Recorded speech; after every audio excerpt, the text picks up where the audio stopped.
Hi, I'm Paul Walker. I'm the Destination Manager here at Carlisle City Council. We've been working with Alistair for 2 years now.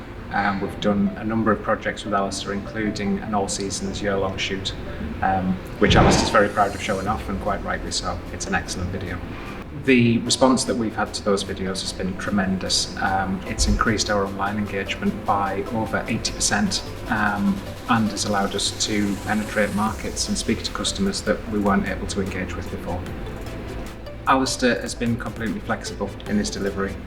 He'll do anything that is possible, and he keeps us all in line as well with regards to legislation, especially around drone flights, and has come to a series of events and supported us.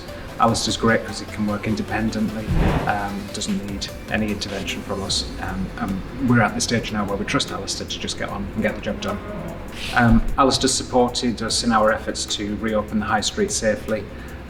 We've done a series of videos which include retail, hospitality and visitor economy. Those have had a great success, and as a result, English Heritage have reported that Carlisle Castle is their busiest site in the north of England, and that's largely thanks to the work that we've done with Alistair. Alistair comes highly recommended. We do use a number of photographers, but in terms of the specification and quality, Alistair can't be beaten. He does exactly what you ask him to do and delivers a first-class product.